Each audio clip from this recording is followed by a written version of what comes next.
Cet après-midi, on a continué notre visite de la ferme avec Jules, qui voudrait s'installer avec nous. Il a vu l'élevage, les cultures, la méthanisation. Il commence à comprendre notre système, mais maintenant je voudrais lui parler du foncier. Parce que sans les coups de pouce du territoire, on n'en serait pas là.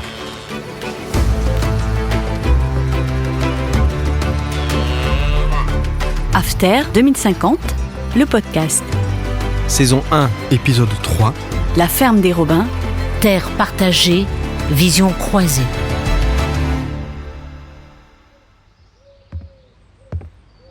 Prends une chaise, Jules. Assieds-toi, vas-y. Je te sers à boire ? Ah ouais, merci, ouais, avec plaisir.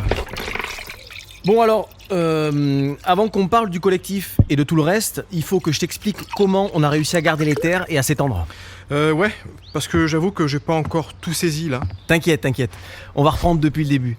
Le point de départ, c'est quand on a commencé à pratiquer l'assolement collectif. En fait, en 2020, quand je me suis installé, moi, les 125 hectares qu'on exploitait étaient en partie en fermage et en partie en pleine propriété. Et quand nos voisins ont arrêté, ils n'ont pas trouvé de repreneur. Personne n'avait les moyens d'acheter les terres, et pour moi qui venais de m'installer, c'était trop compliqué et surtout trop cher. J'avais plus trop de capacité financière. Non mais après, c'est vrai qu'ici, dans la Brenne, on est dans un intermédiaire, il y a aucun atout particulier à faire valoir, j'ai l'impression. Wow, t'y vas un peu fort là. Non mais ce que je veux dire, c'est que c'est pas une zone intensive. Il y a des filières bien structurées, c'est en zone défavorisée simple. La prime ZDS, elle doit pas donner grand-chose. Exact. Donc, c'est la collectivité qui a investi. Le conseil départemental a mis en place une politique de reprise des terres agricoles laissées vacantes, avec une fondation qui apportait des financements et une expertise pour que ces terres elles soient reprises soit pour installation, soit par les agriculteurs locaux. On a donc un bail locatif avec des conditions strictes sur les pratiques agroécologiques et avec aussi un engagement de passer en agriculture bio dans un délai de 10 ans maximum.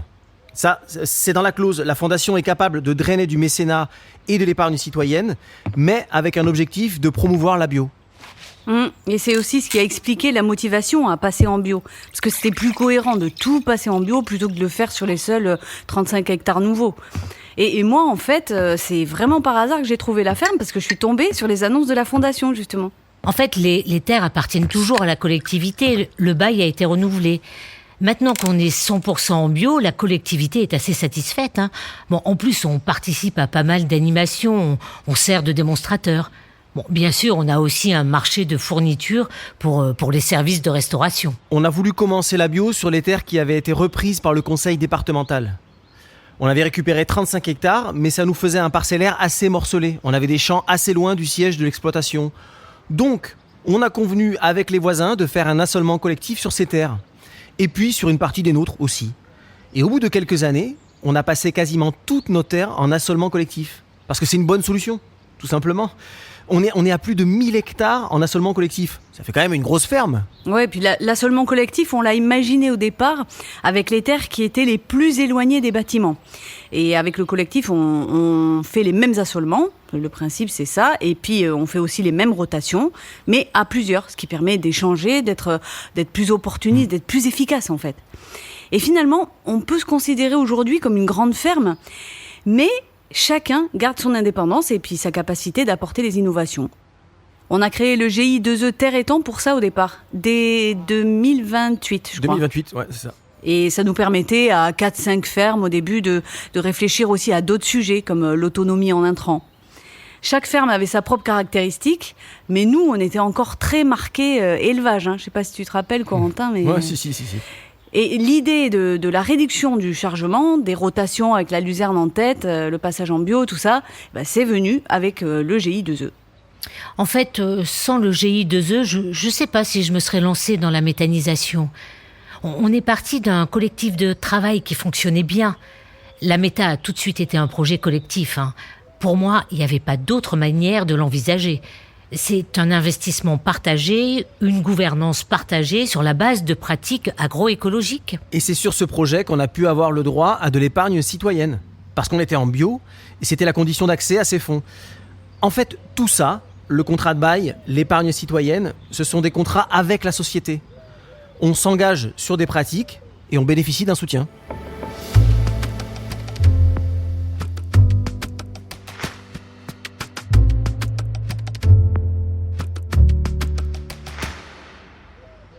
partir du GI2E, on a créé une société de projet, la SAS Terre étant Méta.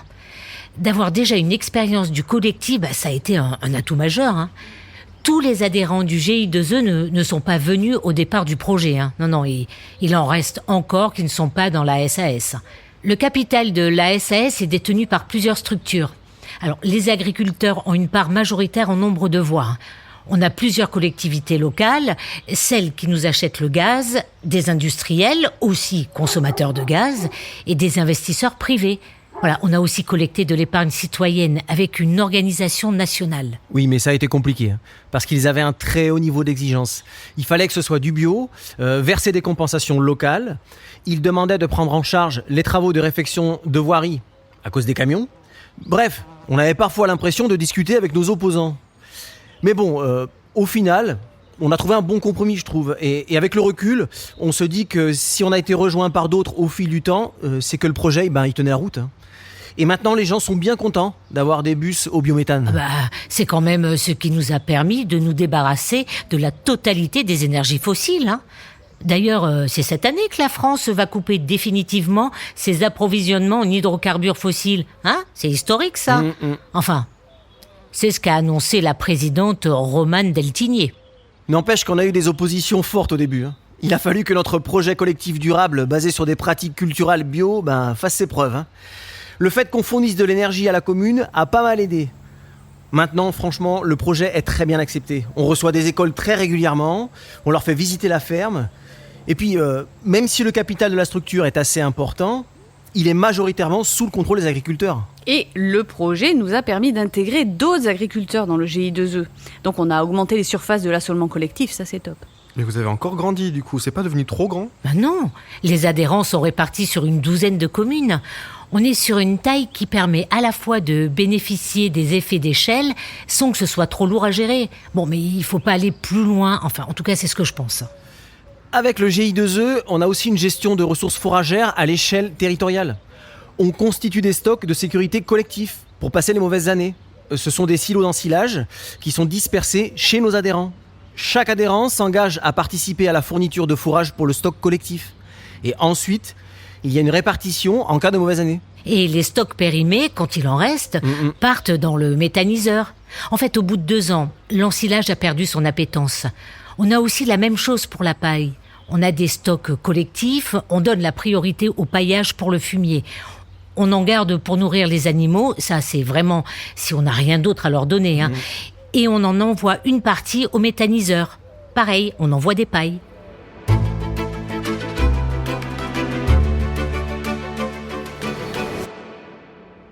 Maintenant, le GI2E fait aussi fonction de groupement d'employeurs. Il a du personnel spécialisé. Par exemple, on a un chef de culture qui passe quasiment toutes les semaines sur l'exploitation pour travailler avec moi. Donc le GI2E regroupe une quinzaine d'entreprises agricoles. Ça fait pas loin de 40 associés au total. On se répartit les rôles entre associés. Et les salariés viennent en appui pour les travaux.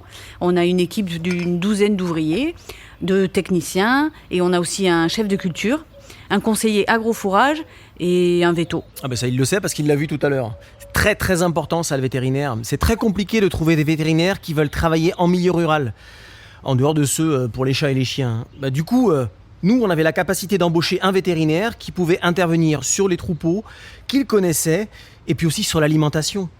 Ça, c'était vraiment un point fort parce qu'il y a eu pas mal de crises sanitaires sur les troupeaux. Et le fait d'avoir un véto qui connaisse le territoire et les animaux, ça nous a vraiment aidé à passer les moments difficiles.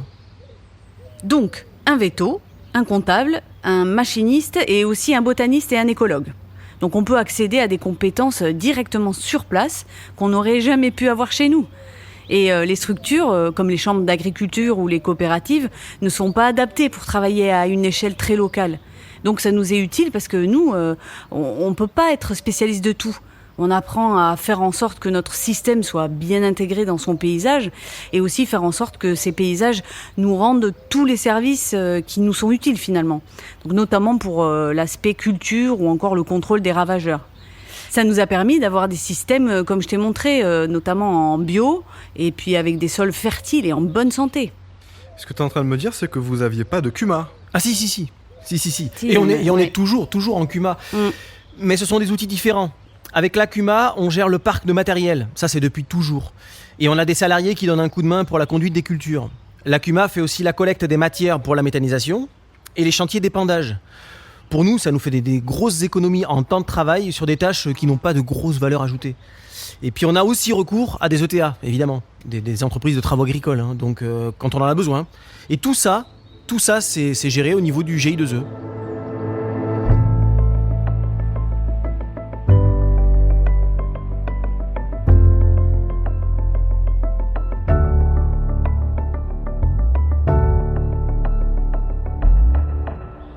C'est pas si simple quand même. Ah ben c'est même carrément compliqué, hein. Quand les gens s'entendent bien, ça va. Mais quand il y a des conflits, le collectif, ça peut être terrible, hein. Bon, mais ça, on le savait.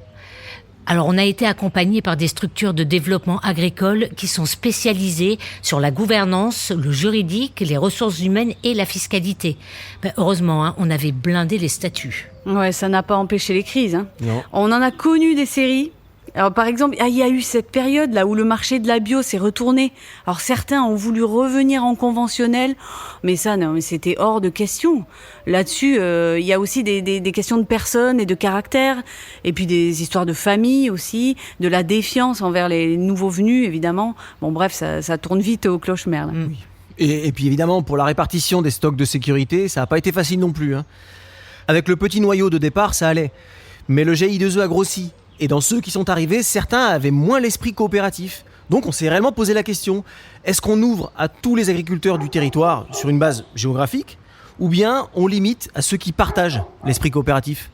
C'est quand même compliqué, là ce que tu me racontes c'est très subjectif. Comment tu fais pour vérifier l'esprit coopératif ? C'est ça le problème, hein, et c'est pas nouveau. Nous, on a choisi d'ouvrir, mais avec nos statuts, on se donne la possibilité d'exclure quelqu'un. Ceux qui ont joué les idiots l'ont bien regretté pendant les périodes de crise, hein. Certains ont compris, d'autres non. Voilà, ils nous en veulent toujours. C'est la vie, hein. Mais nos outils collectifs, ils tiennent encore debout. Ensuite, on a des groupes techniques sur des grandes cultures en bio. Moi, j'expérimente toujours des nouvelles choses. Les cultures associées, les cultures sous couvert, tout ça.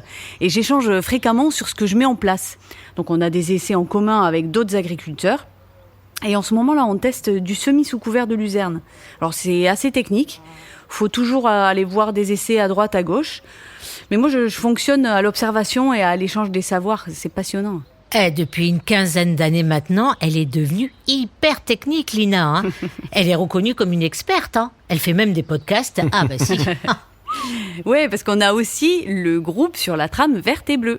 Oui, alors ça, pendant longtemps, c'est resté un concept assez lointain. Parce qu'avec 4 habitants au kilomètre carré, des forêts, des lacs et des étangs, du bocage, le territoire, il était quand même richement doté. Ouais, mais avec le développement de l'irrigation, l'augmentation de l'usage des intrants, avec l'augmentation des surfaces en grande culture et puis surtout avec le changement climatique, forcément les milieux sont devenus plus vulnérables. Eh oui, et on a commencé à connaître des périodes de sécheresse prolongées, ce qu'on n'avait encore jamais vu. La qualité de l'eau des étangs a commencé à baisser, et ce qui a rajouté une pression supplémentaire à un problème de longue date, celui des espèces invasives. Ouais, donc il a fallu mettre en place un programme de protection de la trame verte et bleue existante pour traiter les questions de fond. Donc le passage à la bio a été facilité aussi par le syndicat de traitement des eaux. Et pareil pour le maintien des prairies permanentes et l'implantation des nouvelles infrastructures agroécologiques. Donc, on s'est remis à planter des haies avec l'aide du label Haies qui a permis de financer les replantations. Et la vente de bois énergie et de BRF permet maintenant de financer leur entretien. Moins d'animaux, moins d'engrais, moins de pesticides, moins d'irrigation. On a réussi à endiguer le phénomène.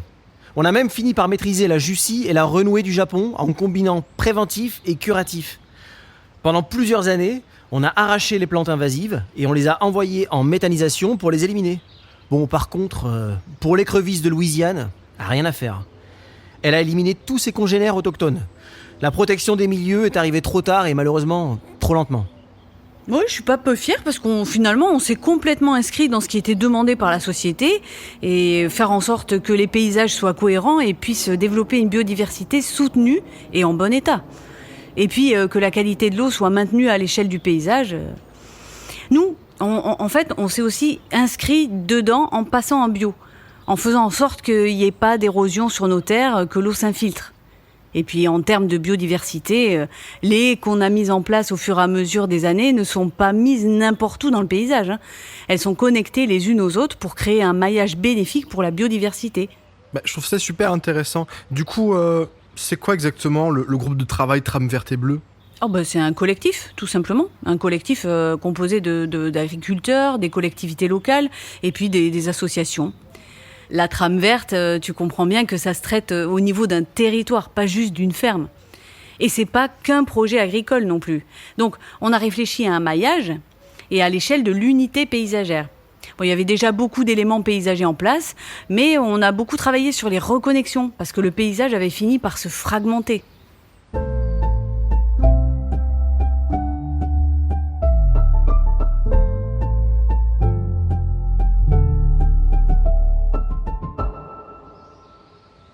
Et là-dessus, vous aviez eu des financements ? Oui, bien sûr, avec les PSE, les paiements pour services écosystémiques. Oui, en fait, Jules, les cours des produits agricoles sont ce qu'ils sont. Et même pendant la crise des années 2020, ils étaient soumis aux aléas des marchés mondiaux. Et on reste soumis à la concurrence des autres pays, y compris et même surtout en Europe. On a une partie de notre revenu qui est assurée grâce aux primes PAC. Avec la bio, on a un premium sur le prix de vente. Mais là aussi, il y a les aléas qui dépendent du marché. Et chez nous, on bénéficie en plus d'aides supplémentaires avec les PSE. Faut savoir que les PSE, ça vient en plus de la bio. C'est-à-dire que tout le monde peut en bénéficier, même si on n'est pas en bio. Ce sont des aides qui sont versées sous réserve de maintenir ou d'augmenter les infrastructures agroécologiques, de limiter l'érosion des sols, d'entretenir une biodiversité riche et fonctionnelle. D'arrêter les pesticides, de réduire les engrais, la consommation d'énergie et les gaz à effet de serre. Au départ, on avait des PSE, paiements pour services écosystémiques. Ensuite, il y a eu des PSES en ajoutant la santé. Le PSES rémunère le fait que nos pratiques agricoles permettent de maintenir un environnement sans impact sur notre santé déjà et sur la santé des habitants. On garantit qu'ils ne seront pas exposés aux produits phyto, qu'ils auront accès à une eau de qualité. Et ça marche bien, ça ? Parce qu'on peut se poser la question si c'est assez rémunérateur. Ah oui, ça marche bien. Les PSE, chez nous, financièrement, c'est plus que les primes PAC. En fait, la société a pris conscience qu'il valait mieux financer les bonnes pratiques agricoles plutôt que de réparer les dégâts. Ça fait aussi partie du pacte sociétal. La PAC, c'est on vous nourrit. Les PSE, c'est on vous nourrit sainement. Et sainement, c'est pas juste la qualité nutritionnelle des aliments, c'est tout l'environnement. La qualité de l'air, de l'eau, des sols. Je vous pose la question parce que je suis un petit peu curieux. On n'a pas parlé de la coopérative. Vous êtes adhérent ou pas ? C'est même notre partenaire principal. La coopérative, c'est elle qui a permis de réintroduire de la production laitière sur le territoire. Quand on a voulu réduire le troupeau bovin-viande, ça s'est fait sans trop de problèmes, puisque ça ne changeait rien par rapport à avant. Même si notre acheteur n'était pas très content. En revanche, la vraie difficulté, c'était de réintroduire une production de lait sur le territoire, parce qu'il n'y avait plus de collecte depuis très longtemps. Donc on a dû tout remettre en place et trouver des partenaires. Manon, elle s'est beaucoup investie dans la coopérative pour monter ce projet. Ah oui, avec la coopérative, on a monté un projet qui a été aidé par la région. On a été bien soutenus au départ. Maintenant, il y a une collecte du lait et on commercialise plusieurs produits. Du lait, du beurre et un fromage aussi qu'on a développé. Donc la coopérative a déposé une marque. On est très content de retrouver du lait dans les débouchés locaux. Ici, dans les cantines de tous les lycées et écoles maternelles. Nos fromages sont commercialisés dans un rayon de 80 km. C'était un sacré challenge, mais ça a marché. Je veux bien te croire. Et là, ça a été compliqué d'organiser la collecte ? En fait, tout ça s'est fait relativement facilement, même s'il y a eu des étapes compliquées. C'est pas tellement la collecte en soi qui est compliquée, c'est le tout. Il faut un minimum de volume pour démarrer, mais pas trop, parce qu'au départ, il n'y a pas assez de débouchés. Alors seul, ça aurait été complètement impossible de partir. Ou alors, il aurait fallu faire un atelier de transformation à la ferme. Mais pour nous, c'était hors de question, c'était trop gourmand en temps. Il y a la contrainte de la traite. Mais en travaillant à plusieurs et puis en ayant ce groupement d'employeurs, franchement, c'est relativement facile de prendre des week-ends et des vacances et de trouver des gens qui sont compétents pour gérer le troupeau à ta place. Les 2 points les plus compliqués, c'est ça. L'astreinte pour la traite. Et surtout, au départ, convaincre le conseil d'administration de la coopérative. Mais avec la réussite du projet de Meta, j'avais un gros capital de confiance. Et puis, c'est une petite coopérative. La coopérative est engagée sur une charte qui limite le rayon de collecte. En fait, on ne dépasse pas 80 km. Et on limite aussi la distribution. La coopérative a travaillé dans le cadre des plans alimentaires territoriaux, avec les cantines, qui s'approvisionnent en produits locaux par exemple. Avec la viande, là on est sur plusieurs débouchés. Il y a encore quelques artisans bouchers qui travaillent sur des petits volumes. Il y a aussi la grande distribution, qui a racheté des abattoirs et qui travaille des volumes assez importants. On est donc sur des débouchés diversifiés, et ça c'est un gage de résilience économique. Pour les grandes cultures, on passe par la coopérative. En 2030, elle a ouvert tout un département sur les grandes cultures bio sur son site. Donc c'est géré en direct par eux. Nos céréales bio sont vendues partout dans la région et même plus loin.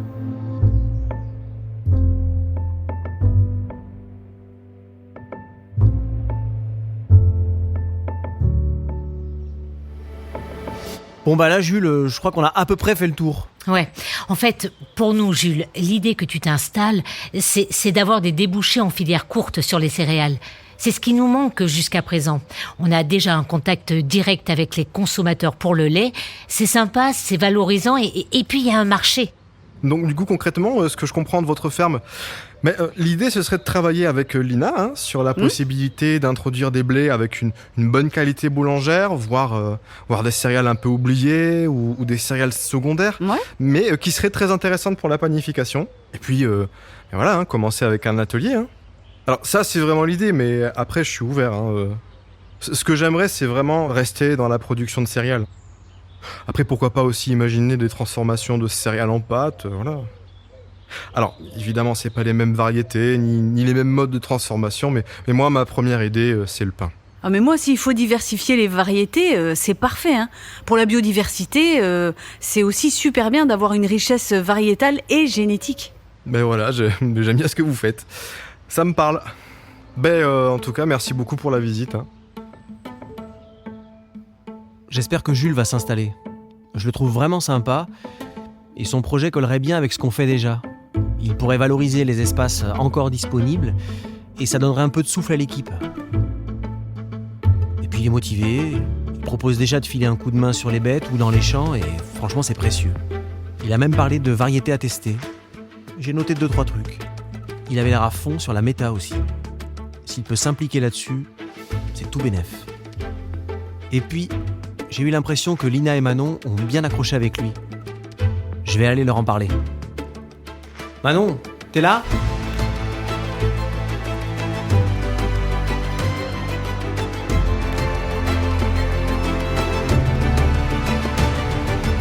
After 2050, le podcast.